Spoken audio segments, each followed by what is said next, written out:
Welcome to ARD classes. Hello students, तो कैसे हो आप सब। पिछली क्लास में हमने परसेंटेज के कुछ क्वेश्चन सोल्व किए थे। किस तरीके से प्रश्न सोल्व करने हैं, क्या कॉन्सेप्ट लगते हैं, परसेंटेज इंक्रीमेंट क्या होता है, परसेंटेज डिक्रीमेंट क्या होता है, वो हमने सीखा था। ठीक है। और उससे पिछली वाली क्लास में हमने बेसिक पढ़ा था, परसेंटेज ऑफ बेसिक फॉर्मूलाज क्या क्या होते हैं। ठीक है। और पिछली क्लास में हमने कुछ होमवर्क दिया था आपको, वो अब इस क्लास में हम कंटिन्यू करेंगे। आई होप आपने होमवर्क किया होगा और आपका आंसर सही आए होंगे यार। ठीक है, इजी क्वेश्चन है, तो अभी मैच कर लेना। और जिस व्यक्ति ने, जिस बच्चे ने, जिस स्टूडेंट ने अभी तक वो क्लास के वीडियोस नहीं देखे, वो होमवर्क नहीं किया है, तो सबसे पहले आई बटन पे क्लिक करो और वो होमवर्क करके आओ, वो वीडियो देख के आओ, तभी आपको आगे समझ में आएगा। ठीक है। तो चलिए शुरुआत करते हैं इस वीडियो की। चलिए शुरुआत करते हैं अपने सबसे पहले प्रश्न की, जो हमने पिछली क्लास में दिया था। ठीक है। तो क्वेश्चन फॉर होमवर्क क्या दे रखा है। If you have 120 apple and it increases by 25%, then the new quantity is. Simple सा क्वेश्चन है कि मेरे पास 120 एप्पल है, अब ये एप्पल 25% इंक्रीज हो जाती है। ठीक है। तो नया नया परसेंटेज क्या हो जाएगा, 125% हो जाएगा। तो 125% किसका, 120 का। तो 120 का 125% निकालोगे तो ये 25 से कट जाएगा 5 बार, ये 25 से कट जाएगा 4 बार, ये 4 इससे कट जाएगा 3 बार, तो 30 इंटू 50 हो जाएगा 150। तो नहीं है एप्पल कितनी हो गई, नई क्वांटिटी कितनी हो गई, 150। सी आंसर हो गया। ठीक है। अगर अभी भी ये सवाल किसी बच्चे को नहीं समझ में आया तो मैं कैसे समझाऊंगा, मैं इस तरीके से समझाऊंगा कि इफ यू हैव 120 एप्पल, ठीक है, आपके पास कितनी एप्पल है, 120। ठीक है। Then it increases by 25%। तो 25% इंक्रीज किसका हुआ होगा, ऑब्वियसली 120 का हुआ होगा। तो 120 का 25% निकाल लो। ठीक है। तो ये क्या हो जाएगा, 1/4 हो जाएगा। तो 1/4 से ये कट जाएगा, 30 हो जाएगा। तो 120 प्लस 30 कितना आ जाएगा, 150 हो जाएगा। चाहे इस मेथड से कर लो, चाहे इस मेथड से कर लो, बात एक ही है। ठीक है। यहां तक चीजें क्लियर हुई होगी सभी बच्चों को। ठीक है। अब ये बोल रहे हैं second question, if you have 120 notebook and it decrease by 25%। Simple है, या तो आप कर लो 120 माइनस 120 ऑफ 25%। ठीक है। अब यह कर लो 100% था पहले, 120 थी, अब डिक्रीज कितना हो गया, 25% डिक्रीज हो गया। तो मेरे पास कितने बची रेस्ट बुक्स, 75% बची। तो एक ऐसा हो जाएगा 120 का 75% फाइंड कर लो। ठीक है।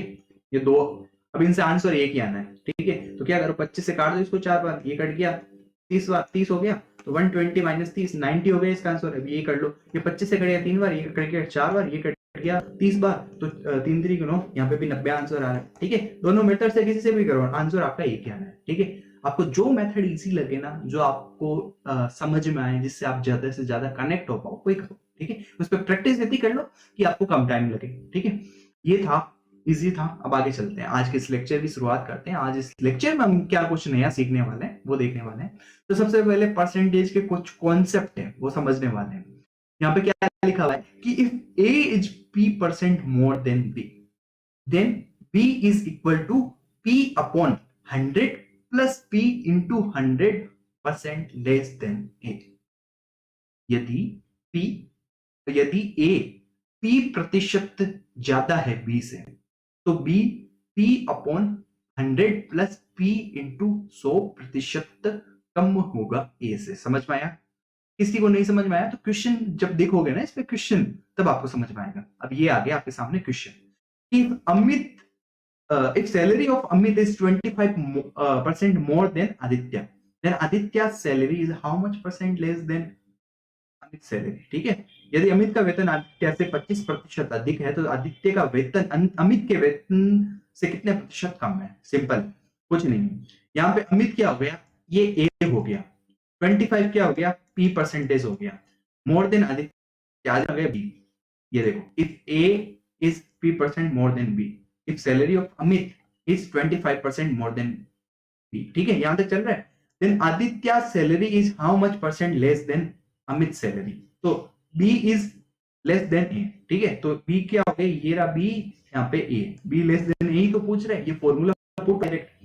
ठीक है। तो कैसे निकालोगे कि सबसे p क्या है 25 अपॉन क्या करोगे 100 प्लस 25 इंटू 100 कर दोगे। तो ये क्या हो जाएगा p 25 अपॉन 125 इंटू 100, 25 से काट दो 5 बार, इसको काट दो तो ये हो जाएगा 20% लेस देन है भाई सैलरी।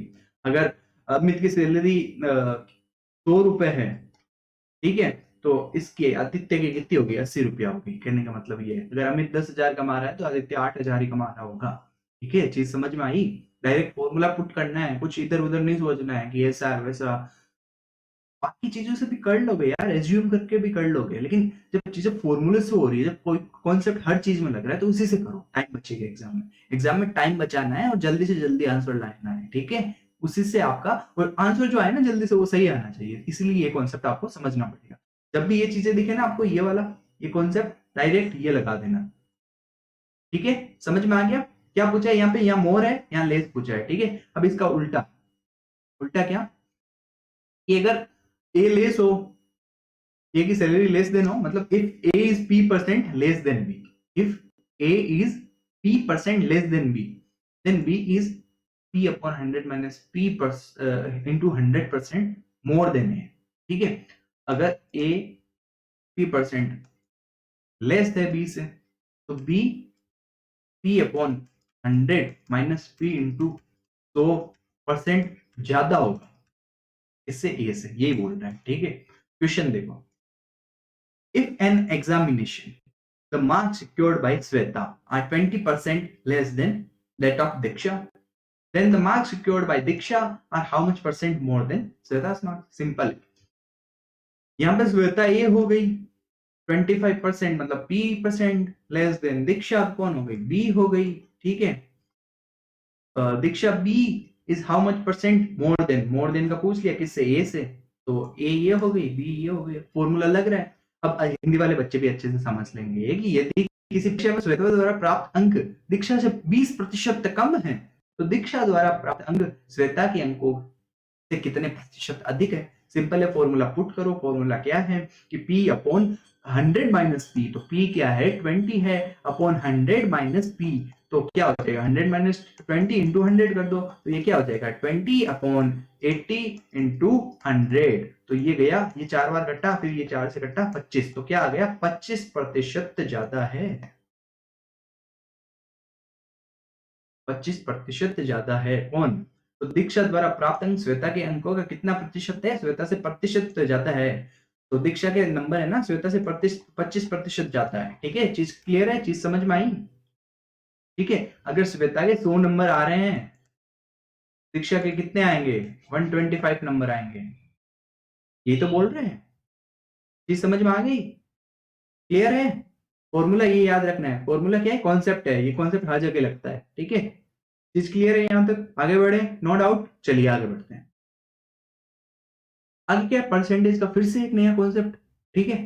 अब ये क्या बोल रहे हैं, if A number is first increase by p%, तो हमने पिछले क्लास में ऐसा एक सवाल किया था, क्वेश्चन किया था, ठीक है। अब उस क्वेश्चन को हम डायरेक्टली सोल्व कैसे करेंगे, वो इस चीज में बताया गया है, ठीक है। ऐसा नहीं है कि ये कॉन्सेप्ट पे हम क्वेश्चन सोल्व, कॉन्सेप्ट के बिना क्वेश्चन सोल्व ही नहीं कर सकते हैं, लेकिन टाइम टेकिंग मेथड्स हो। अगर कॉन्सेप्ट हमें पता रहेगा, हमारे एक बार माइंड में बैठ जाएगा ना, अगर इस कॉन्सेप्ट से रिलेटेड 3-4 क्वेश्चन आपने कर लिए ना, तो आपके कॉन्सेप्ट दिमाग में बैठ जाएगा। तो जैसे ही क्वेश्चन आएगा, आप डायरेक्टली ये कॉन्सेप्ट लगाओगे और आपका आंसर कुछ सेकंड्स में आ जाएगा, ठीक है। तो ये कॉन्सेप्ट को आप अच्छे से समझेंगे और एग्जाम्पल भी अच्छे से करेंगे। If A number is first increase by p% and then decreased by p%, then the net effect is always decrease, which is equal to a% of a. It means a% of a क्या हो जाएगा, a into a upon 100, ठीक है। तो क्या हो जाएगा वो a square upon 100। तो हमेशा है ना, डिक्रीज, अगर कोई नंबर है, कोई भी नंबर हो गया, वो पहले इंक्रीज हो रहा है, ठीक है, कितना परसेंट, 10%, ठीक है। फिर 10% कम हो रहा है, तो ओवरऑल होगा ना, ओवरऑल लॉस ही होगा उस नंबर का, कम ही रहेगा ओरिजिनल नंबर से, ठीक है। ओवरऑल लॉस ही रहेगा, कम ही रहेगा ओरिजिनल नंबर से। ये चीज क्लियर है ना यहां तक, ठीक है। अब कितना कम होगा, कितना कम होगा, वो इससे फाइंड करेंगे, इस फॉर्मूला से, ठीक है। क्या हो जाएगा, ए स्क्वायर अपॉन 100 हो जाएगा उसका आंसर, सॉरी पी स्क्वायर, यहाँ पे पी दे रखा है मैंने, यहाँ ए लिख लिया था, पी P% ऑफ P। अब आप बोलोगे ये A क्या है, P क्या है? हमने परसेंटेज को P से डिनोट कर दिया ना, P से डिनोट कर दिया है P%। देन फॉर्मूला क्या बन जाएगा? P% of P equal to P square by 100। ठीक है, अब इस प्रश्न को अच्छे से वापस पढ़ेंगे कि if the price of item is increase by 10%, चलो पहले 10% इंक्रीज हो गया, then decrease by 10%, the net effect of the price of the item is. अब नेट इफेक्ट कितना होगा? सिंपल है, पहले कितना 10% इंक्रीज हुआ तो 10 का स्क्वायर कर लो, अपॉन क्या है 100, यही तो है। तो 10 का स्क्वायर क्या हो जाएगा? 10 का स्क्वायर हो जाएगा अपना 100 अपॉन 100, कट गया, क्या आया? एक क्या है? 1% डिक्रीज हुआ है, लिखा हुआ है ना यहाँ पे, हमेशा डिक्रीज ही होगा। ठीक है, तो 1% डिक्रीज हुआ है। अब हमने पिछली क्लास में इसको कैसे सोल्व किया था? हमने माना था, हमने एज्यूम किया था कि भाई पहले वैल्यू थी 100, ठीक है, अब इंक्रीज हुआ है तो कितना हो गया? नया 110 हो गया। अब कितना 10% डिक्रीज हुआ तो 110 का 10% 11 होगा, तो इसमें से माइनस कर लोगे तो क्या आएगा? 99। तो कितने का घटा हुआ हमको? 1 रुपए का, मतलब वो 1 रुपए 1% के इक्वल है। यहाँ पे भी तो 1% ही आ रहा है। चीज क्लियर है? समझ में आई होगा ना? इसलिए डायरेक्टली आप इसका स्क्वायर कर दो। अभी सपोज यहाँ पे ये दिया होता कि if the price of item is increase by 25% या फिर 20%, कुछ भी मान लो, कुछ भी दे रखा हो, तो क्या करना है? डायरेक्टली 25 का स्क्वायर कर दो या फिर 20 का स्क्वायर कर दो, अपॉन में 100 कर दो, अपॉन में 100 कर दो। 25 का स्क्वायर क्या होता है? 625, 20 का स्क्वायर 400, अपॉन में क्या 100, यहाँ पे क्या 100, ये कट जाएगा इससे। 4% लेस हुआ है, यहाँ पे 6.24% लेस हुआ है। ये समझ में आ गई ना? इजी था, एकदम इजी लल्लू सा सवाल था। कॉन्सेप्ट समझ में आना चाहिए बस, ठीक है।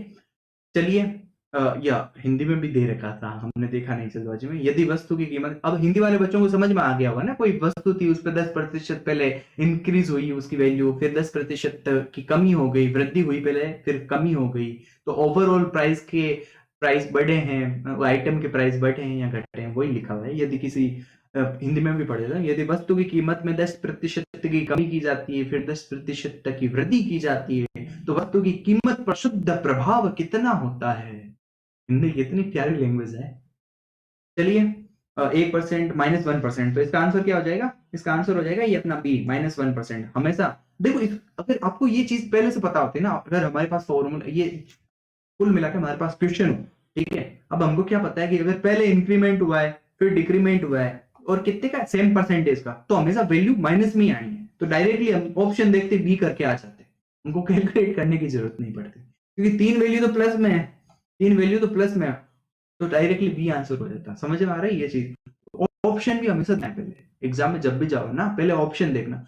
कुछ कुछ सवाल ऐसे होंगे जिसमें 3 ऑप्शन देखते ही कट हो जाएंगे, आपको लगेगा कि हाँ यही आंसर होगा इसका, तो उसको सोल्व करने की भी जरूरत नहीं। हाँ, अगर यहाँ पे नन ऑफ दीज दे रखा होता, मान लो यहाँ पे नन ऑफ दीज दे रखा होता, तब अपने को सोल्व करना, क्योंकि जरूरी थोड़ी ना कि -1 हो, कुछ -2 दे रखा होता है। अगर मान लो ऑप्शन 1%, माइनस का 2%, 0% और नन ऑफ दिस दे रखा हो, तब यहाँ पे हमको सोल्व करना पड़ेगा, ठीक है। या नन ऑफ दिस की जगह 5% दे रखा हो तो -2 हो जाएगा, वहां वैल्यू कुछ और रहेगी फिर क्वेश्चन में, ठीक है। चीज समझ में आई होगी ना? यहां तक चीजें क्लियर है? अब आगे बढ़ते हैं इस लेक्चर में, क्वेश्चन फॉर होमवर्क, ठीक है। अब जो आगे कॉन्सेप्ट है हम नेक्स्ट लेक्चर में कवर करेंगे, क्योंकि नहीं तो वीडियो बहुत ज्यादा लंबी हो जाएगी, ठीक है। तो आप ये क्वेश्चन होमवर्क में जरूर करिएगा, देखता हूं कितना अच्छे से आपको समझ में आ रहा है परसेंटेज। और जो भी आपका आंसर है कमेंट बॉक्स में कमेंट करिएगा, और कुछ प्रॉब्लम हो ना तो कमेंट करिए, आंसर आपको दूंगा, आपको बताऊंगा, ठीक है। तो क्वेश्चन में एक बार मैं पढ़ देता हूं अपनी तरफ से। A person salary has increased from 7,200 to 8,100. What is the percentage increase in his salary? एक व्यक्ति का वेतन एक व्यक्ति का वेतन 7,200 से 21 बढ़ है, उसके वेतन में प्रतिशत वृद्धि कितनी है? हिंदी में क्वेश्चन थोड़ा गलत टाइप हो रखा है, ठीक है, तो आप समझ लीजिएगा कि एक व्यक्ति का वेतन है जो पहले 7,200 रुपए था, ठीक है, अब नया जो वेतन है वो 8100 रुपए हो गया है, तो कितना प्रतिशत इंक्रीमेंट हुआ है उसकी वेतन में, ठीक है। तो सैलरी कितनी प्रतिशत इंक्रीज हुई, यही पूछ रहा है, ठीक है। आपको ऑप्शन दे रखे हैं, आपको ये सवाल सोल्व करना है, ठीक है। नेक्स्ट लेक्चर में आपको इसका आंसर भी मिलेगा, और जितना भी बाकी का परसेंटेज का कॉन्सेप्ट बचे हैं ना, वो सारा हम कंप्लीट करके परसेंटेज के टॉपिक को नेक्स्ट लेक्चर में खत्म कर देंगे। ठीक है, तो ये यहाँ तक। फिर उसके अगर बात करेंगे अगले लेक्चर के बारे में, तो जो भी आप टॉपिक बताओगे मेरे को, फिर उस हिसाब से वो टॉपिक लेके आऊंगा। ठीक है, नेक्स्ट लेक्चर में आपका परसेंटेज कंप्लीट हो जाएगा एकदम अच्छे से। ठीक है, तो चलिए आप इस वीडियो को क्वेश्चन करिए अभी बैठ के। अभी जैसे आपने कर लिया है ना, वीडियो देख लिया, तो अभी क्वेश्चन को कर लो, कमेंट बॉक्स में आंसर कर दो इसका। ठीक है, और कोई भी कंफ्यूजन हो ना कुछ भी रिलेटेड, तो मेरे को कमेंट बॉक्स में डालो, या फिर नीचे सोशल मीडिया हैंडल दे रखे हैं, डिस्क्रिप्शन में जाओ, नीचे सोशल मीडिया हैंडल दे रखे हैं, आपको इंस्टाग्राम मिल जाएगा, आपको हमारा टेलीग्राम ग्रुप मिल जाएगा, आपको व्हाट्सएप पे मैसेज करना हो तो आपको व्हाट्सएप के नंबर्स भी मिल जाएंगे, आपको सारी चीजें। आपको अगर मेल पे बात करनी हो तो आपको मेल ऑफिशियली मेल भी कर सकते हो हमको। ठीक है, सब तरीके नीचे देखो आप, डिस्क्रिप्शन में आपको सारी डिटेल्स मिल जाएगी। ठीक है, चलिए मिलता है नेक्स्ट वीडियो के अंदर। वीडियो को लाइक करिए, शेयर करिए अपने दोस्तों के साथ, और सब्सक्राइब करिए चैनल को। ठीक है, चलिए मिलता है नेक्स्ट वीडियो के अंदर। Thank you so much. Thanks for watching. Like, share and subscribe ARD classes.